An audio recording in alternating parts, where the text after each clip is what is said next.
Selling one thing and making a million is very easy.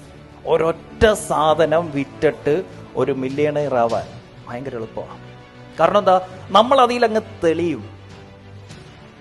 നിങ്ങളൊന്ന് എടുത്തു നോക്കിക്കേ, നിങ്ങളുടെ പ്രൊഡക്റ്റിനെ നിങ്ങൾക്ക് 3 തരം തിരിക്കാൻ പറ്റും. നിങ്ങൾക്ക് ഇന്നുള്ള പ്രൊഡക്റ്റിനെയും സർവീസിനെയും 3 നിങ്ങൾക്ക് തരം തിരിക്കാൻ പറ്റും. FSN എന്തൊക്കെയാ? Fast moving, slow moving and non moving. ഫാസ്റ്റായിട്ട് മൂവ് ചെയ്യുന്ന പ്രൊഡക്ട്സ്, സ്ലോ ആയിട്ട് വല്ലപ്പോഴും പോകുന്ന സാധനം, ഒട്ടും നീങ്ങാത്ത സാധനം. ഇന്ന് ചെയ്യേണ്ട കാര്യം,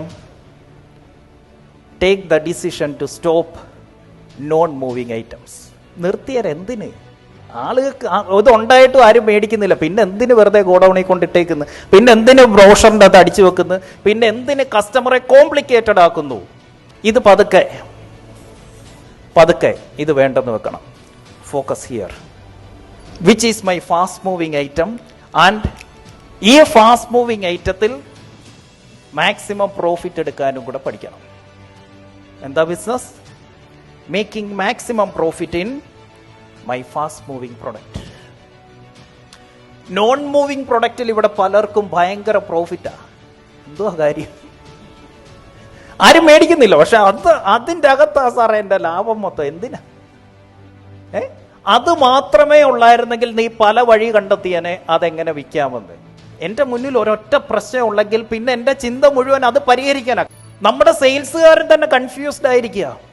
അവൻ പോയി നമ്മുടെ കസ്റ്റമറുടെ അടുത്ത് ഇതെല്ലാം അങ്ങോട്ട് പറയുക. നിങ്ങൾ അവനെ പ്രഷർ ചെയ്യുന്നുണ്ട്, മറ്റേത് നീങ്ങുന്നില്ലെന്ന്. അവൻ പോയി ആ ഫാസ്റ്റായിട്ട് മൂവ് ചെയ്യേണ്ട സാധനത്തിന് പകരം മറ്റേത് അടിച്ചു കയറ്റാൻ ശ്രമിക്കുക. കസ്റ്റമർ കൺഫ്യൂസ്ഡ് ആവും, ആ സെയിൽ ഇല്ലാതായി പോകും.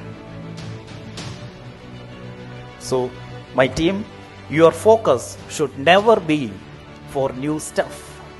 Focus on selling same stuff in different ways. ഒരേ സാധനം പല വഴിക്ക് എങ്ങനെ വിൽക്കാമെന്ന ചിന്തയിലേക്ക് കൊണ്ടുവരണം. അവിടെയാണ് ബിസിനസ് ഓണറുടെ കഴിവ്. പല സാധനം പല രീതി വിൽക്കുകയല്ല, പുതിയതെന്ത് എന്നല്ല, ഉള്ളത് പുതിയ ഏത് രീതിയിൽ വിൽക്കാം, അതാണ് ചിന്തിക്കേണ്ടത്. എങ്ങനെ? ഇവിടെ ഈ ബിസിനസ്സുകാർക്കൊരു പ്രശ്നം ഉണ്ടായില്ലേ, നമ്മുടെ ഈ 4 പേഴ്സണാലിറ്റിപ്പെട്ട ആളുകളുണ്ടല്ലോ, അതിൻ്റെ അകത്ത് ഒന്നെന്ന് പറയുന്നത് പീപ്പിൾ ഓറിയൻറ്റഡ് ആയിട്ടുള്ള ആളുകൾ, 2 സിസ്റ്റം ഓറിയൻറ്റഡ് ആയിട്ടുള്ള ആളുകൾ, 3 ആക്ഷൻ ഓറിയൻറ്റഡ് ആയിട്ടുള്ള ആളുകൾ, 4 ഐഡിയ ഓറിയൻറ്റഡ് ആയിട്ടുള്ള ആളുകൾ. ബിസിനസ്സുകാരുടെ പ്രത്യേകത എന്താ? We are idea people. നിങ്ങൾ സെയിൽസിനെ കുറിച്ച് ചിന്തിക്കുക, നിങ്ങൾ റവന്യൂനെ, ഇൻകത്തെ കുറിച്ച് ചിന്തിക്കുക. പുതിയ പ്രൊഡക്റ്റ് ആഡ് ചെയ്യുന്നതല്ല ബിസിനസ്സുകാരൻ്റെ ജോലി, ഉണ്ടാക്കി വെച്ചത് വിൽക്കുന്നതിലാണ് സെയിൽസുകാരുടെ മിടുക്ക്. അപ്പം നമുക്ക് ഈ ഇന്റർനാഷണൽ ബ്രാൻഡുകളിൽ നോക്കിക്കഴിഞ്ഞാൽ, ഏത് ഇന്റർനാഷണൽ ബ്രാൻഡ് എടുത്തു, their SKU is very limited, variety of product is very limited. So simple scale, complicated fail. ഈ കോംപ്ലിക്കേറ്റഡ് സംഭവത്തിന്റെ രസം എന്താ ഇതിന്റെ പിന്നിൽ പോകുന്നത്? ഒത്തിരി സാധനം ഉള്ളപ്പോൾ ഒരു രസമാണ്, ഒരു ഫാൻസിയാ. ഞങ്ങൾക്ക് അതുണ്ട്, ഞങ്ങൾക്ക് ഇതുണ്ട്, ഞങ്ങൾക്ക് ഇതുണ്ട്. ഇത് ഭയങ്കര രസമാണ്. ഇത് പറയാനും എഴുതി വെക്കാനും വെബ്സൈറ്റ് ഒക്കെ എടുത്ത് നോക്കുമ്പോൾ അയ്യോ. മറ്റേതോ ആകെ 3 ഉള്ളു. അയ്യോ, എന്തും കൂടെ ചെയ്യാൻ പറ്റും നമുക്ക്. ഇതല്ല അവന്റെ ചിന്ത. ഇന്റർനാഷണൽ ബിസിനസ്സുകളെ നമുക്ക് തോൽപ്പിക്കാൻ പറ്റില്ല, but we can learn from it. പഠിക്കാം.